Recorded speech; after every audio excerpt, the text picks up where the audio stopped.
welcome back to theCUBE, coming to you here from our studio at the New York Stock Exchange. This is our AI and Retail Trailblazers series in partnership with NYSE Wired. And this week has been NRF Week in New York. A very busy week in the retail calendar. And joining me now I have Ben Parks, who's Head of Advisory Services at Similarweb. Welcome, Ben. Thanks for having me. So, busy week, it's just about wrapped. I'm sure you're tired. Yeah. You know, tell me, what have been your impressions of the week? What has really stood out to you? And talk to me a little bit about what Similarweb have been up to at the conference. For Similarweb, we are the authority in online traffic and conversion and behavior online. So we have a very large panel and integration around seeing how people behave online, and we give a unified view. So from social to GenAI to retail websites to marketplaces, we're seeing how people navigate online. So this week for us, very exciting, especially the announcements coming out of Google in terms of their UCP and how that's playing out. We're very excited about that and seeing how people are navigating the online customer journeys. We're also excited to see other providers here and seeing kind of the new solutions on the market. So yeah, it's been a great week for us, very interesting, a lot of great conversation with retailers, brands, financial servicing companies, so really spreading the gamut. So I guess big news as well this week was Walmart and Gemini, right? That partnership, I think, you know, it's certainly exciting some folks. I'm sure it's creating a little bit of nervous energy too in the space broadly. We're seeing frontier models really encroaching into retail now in ways that perhaps we didn't see a year ago.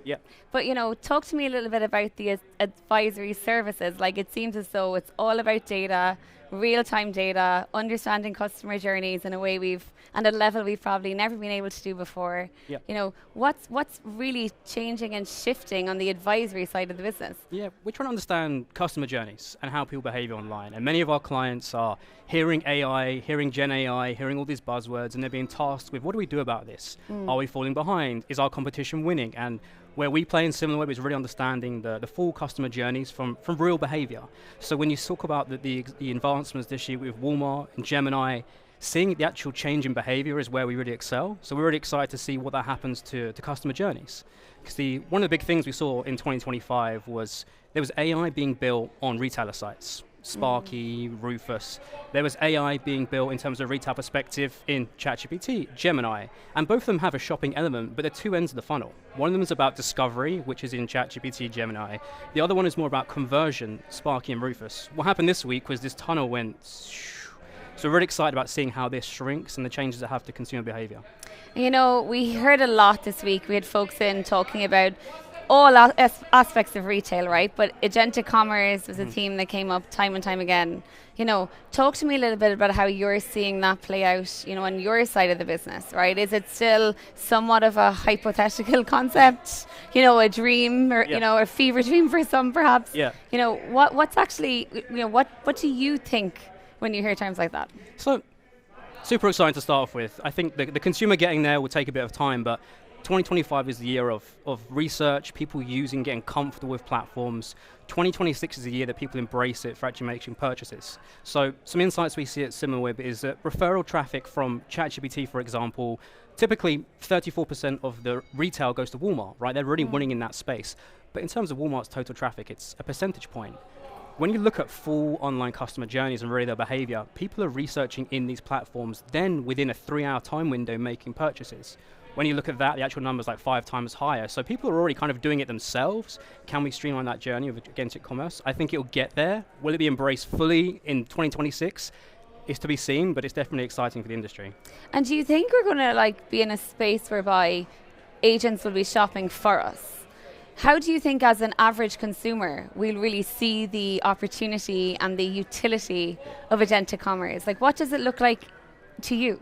I think for me, the best way to describe it is if you don't know it's happening, it's succeeding. So if you think about the advancements this week with Google and really bringing it into their platform in terms of the UCP, it doesn't necessarily feel like there's a whole journey going off behind it. You're putting in your information, you're putting some products, and then it's doing everything for you. I think for me, AI is going to succeed if it doesn't feel like AI, if it's part of our natural behavior and part of our normal customer journeys, and that's where I see success being, not feeling like AI, but really optimizing the process in the background. That's where I see success for this space. So Similarweb, it's a 15-year-old company now, right? I've used it in the past. It's a great, I've always found it highly useful. But I think it's a company that's been evolving, evolving fast, right? So has the, marketing tech, ad tech, that whole space. means something completely different now to what it did in 2011. Yep. Talk to me a little bit about the trajectory of the company, like, you know, the journey you've been on. You mentioned you've had a huge amount of acquisitions. You know, it's a very aggressive in all the right ways, right? Yeah. But talk to me about what the, I guess, tech evolution has looked like. And we care about consumer behavior. We care about how people are browsing online and really how they're engaging with websites. So with that, when the market changes, we have to change as well. So our company was built on traffic for websites and really working out that from our founder, or essentially how about other websites are getting traffic. And then from there we've expanded. Obviously social media was really important for us. Apps, we made an acquisition in the app space, understanding about people using apps. And now GenAI is obviously a really important part for us, understanding about your visibility within GenAI, your mentions, where it's coming from, and then ultimately your customer journey. What I'm excited about next is MCP and kind of the integration into Claude, into ChatGPT, into Manus that we announced this week. So really bringing insights into AI. So if you're working at a retailer, you don't have to necessarily go to a dashboard, or you don't have to necessarily pull a report. You can ask questions and get the answers you need, and that takes us from insights to actions. And that's what I'm most excited about going forward. So it's kind of like driving efficiency and also driving a better understanding, stronger data points of the customer journey, like kind of coming at it from all sides. Yeah, it's bringing together multiple data sources so you can make a decision, because many of us who work in industry spend a lot of time analyzing data, but when you can pull everything together and make an efficient decision, that's where AI goes beyond information to action, and that's the place where the evolution in MarTech and MCP has taken us. So in your business, you work a lot, I guess, with direct retailers, helping them really understand, I'd say, elements of not knowing what you don't know, right? Yeah. I'm sure there's a lot of that in your space. What sort of data sets, what sort of, you know, index information is changing? Like, what are people looking for now that they weren't maybe 5 years ago? Like, yeah, definitely. The buzzword of probably 2024 was Agentic, and we saw in 2025 the rise of GLP-1. Wow. Now, super interesting from a product perspective, but where we found this really interesting in working with clients in the food space, with retailers, is the impact on consumer goods companies and demand. Absolutely. If you think about GLP-1, your calories come down by 19 to 39%. If you lose weight, this impacts clothing sizes and the assortment planning there. It impacts food choices, calorie intake. So this is the kind of area where our data can really shed a light on kind of consumer behavior, searching around this and the popularity to help inform retailers and consumer goods companies to have a real strong strategy going into 2026. Because fascinating space, right? Like in terms of what it would mean if every American was 40 pounds lighter, whatever it might be, you know, like whatever those stats are, because of course there's like bulk buying, there's, you know, all sorts of industries that have grown up around, you know, excess, I guess, in terms of, you know, how people spend. Even if you think about a company like Walmart, right, or Costco, you know. But talk to me a little bit about, you know, the buyer journey and like understanding customers as decision makers, especially in a world where maybe, you know, is loyalty waning? Is it a case that if you were always a Costco shopper, you know, you're no longer likely to always be a Costco shopper 10 years from now? What sort of trends are you seeing around customer loyalty and attrition? And I'll give you a very good example from 2025. March last year, tariffs, everything kind of kicked in. And at that time, Temu was really booming as a platform. And we were seeing people really migrate there in masses. And it was becoming one of the largest retailers in the US and globally. They pulled all their advertising spend away in April last year, and the numbers plummeted. It went down 80% in their traffic. And then you saw consumers going elsewhere and looking for more deal hunting. We saw the rise of an app called Whatnot, which is reselling clothes. We've seen more Depop Vinted coming up, kind of reselling clothes as well. So we've seen people move towards that market. But lo and behold, we come to the end of the year, and Temu starts spending again, and the customers come back. So we've seen change in terms of how the retailers are attracting customers. But is that price? You know, is that fundamentally for an entity like Temu, is that fundamentally a price decision? Like, we're in a highly inflated economy. We know Americans are struggling, you know, pocketbooks are, you know, under more pressure than ever before. Like, do you think it's really driven just by price? I think it's by aggressive advertising. I think that's the biggest thing we see. There's a direct correlation towards advertising dollars spent and traffic going to Temu and resulting sales. I think there's not always a link between the economy and consumer spending. So it's hard to say exactly where the consumer behavior is. In terms of loyalty, the retailers that we've seen that are winning the most are ones that have a really good omni-channel presence and make that experience seamless. So you think about a Walmart who's had great success. Whether you shop in store or online, you have a great customer experience, and that's a key theme we're seeing across the retailers in the grocery space that are doing well. What about sentiment analysis for buyers, in general, right? Like price, like you say, that's interesting to me. I would have thought that actually, those two things would be highly correlated, right? What sort of sentiment analysis or data points is the industry collecting? Like, is that changing? Is that growing all the time? Yeah. Are we learning more about the psyche of buyers? Yeah, I mean, what we care about is not necessarily their psyche, but how they behave.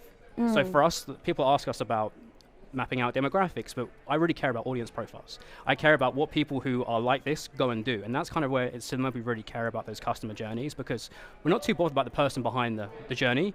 We want to understand where the masses are going and kind of the key trends. So that's the one that we're excited about. And you saw it with TikTok as well, and the change in kind of users there with the restrictions coming in, and then it kind of went back up again. So we've seen that across the industry.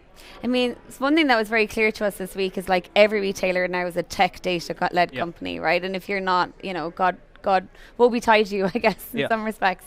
Tell me a little bit about GenAI, in the retail space generally, the reaction of retailers to GenAI, like where you feel people are really innovating and understanding, what the future looks like, and those who perhaps are lagging. Like, what stands out? Yeah, I mean, one of the interesting things we saw last year was, to start off with the evolution of GenAI to retail, Amazon was really winning the space. They were getting all the traffic from ChatGPT, and they were kind of getting it from Gemini, and then we saw the tides turn. We saw ChatGPT do deals with Walmart, with Etsy, and kind of really expand that partnership. And we saw it flip. We saw Walmart getting a lot of traffic in that space. But as I mentioned earlier, it's two parts to it, right? There's the acquisition funnel, which is really exciting, around partnerships with the UCP and with kind of working with Gemini and ChatGPT. Then it's through to retail and kind of the real execution from a consumer-facing element to it. And that's kind of the one where Walmart and Rufus from Amazon has really leaned in. But probably the big part behind it is the fundamental data.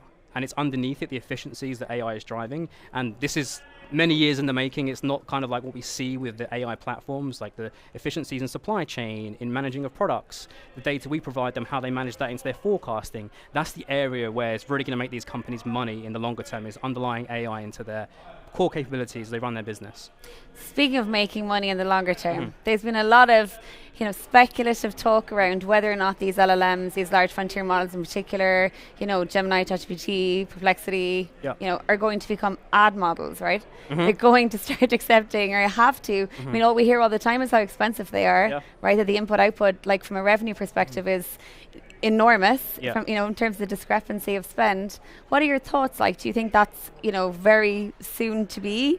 Think we're going to start seeing more advertising happening through these models? I definitely think so. Like, we've seen it at the retail side on their models. Like Sparky announced, I think this week or last week, around now doing sponsored prompts in there, or sponsored responses. Rufus has it on Amazon. I wouldn't be surprised if we start to see it soon on the other platforms. I know Perplexity trialed it for a while. I think the key for it is making it still a great customer experience. These platforms thrive on pleasing you and making sure they give you the right information. So I think the balance on advertising will be really interesting, but I'm sure it's something in the works they'll really want to accelerate. Fascinating, because they understand you in ways you probably don't even understand yourself, right? Exactly. Perplexity probably knows me better than my husband at this stage. So tell me a little about consumer usage of AI. Sure. In that same conversation thread, I guess. What sort of trends are you seeing there? Like, I guess people are asking it everything.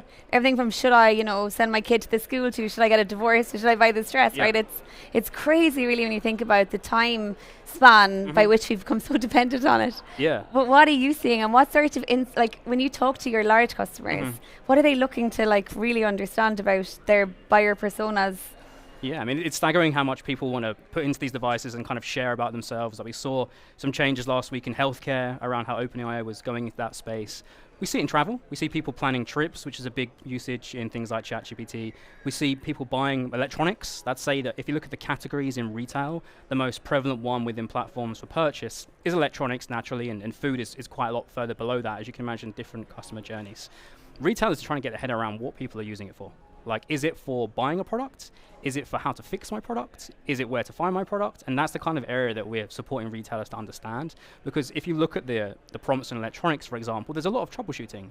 Does this speaker work with this phone? Which are common questions you might go to ask Google, but now people are very accustomed to searching in question format. ChatGPT is a great place to solve that. So that's kind of the retailer to understand exactly what is the use case and how they can really make sure their business, i.e. their product pages, their data, everything's set up to optimize so they rank within the platform and they're getting their visibility.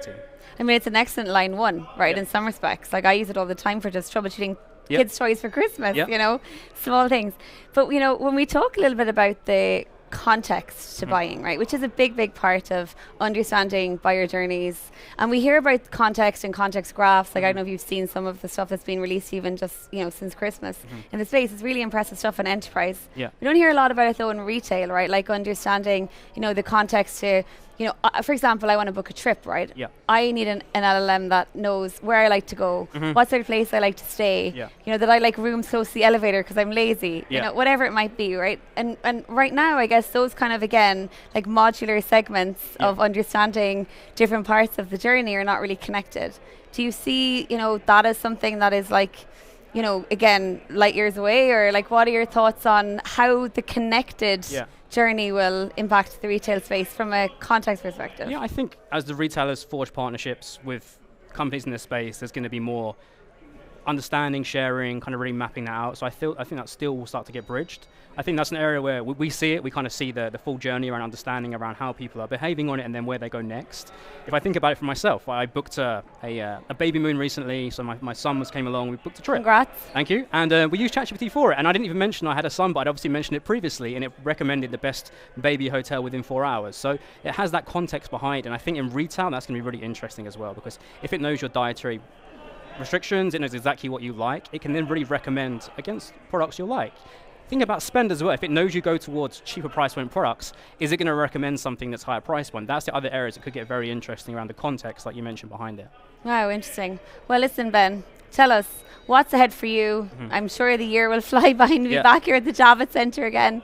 You know, what's kind of on the cards for you and the team at Similarweb? What are you working towards? Big goals. Close us out with some hopes and dreams for the year. Yeah, we're just trying to help people understand what's happening in the online space and help them make decisions. And through that, we want to make their lives more efficient and their jobs easier. So we obviously have a huge data set that can really help people make the right decision. And then from there, we want to advise them on kind of what to do with that and really make the actions. So we have plenty of innovation like MCPs, agents, things coming through to make your life easier if you're working in the space. And we want to shed light. We want people to understand the full customer journey and not thinking about things in isolation. How people go from site to site rather than just focusing on GenAI, because GenAI is exciting, shiny, but it's not the majority of anyone's business right now. So making sure we have the context behind it is where we really play and we can really add value for companies. That's a great place to close. Thanks so much for coming on the show. Thank you. I'm Gemma Allen, coming to you here from our studio at the New York Stock Exchange. This is part of our AI and Retail Trailblazers series. Thanks so much for watching.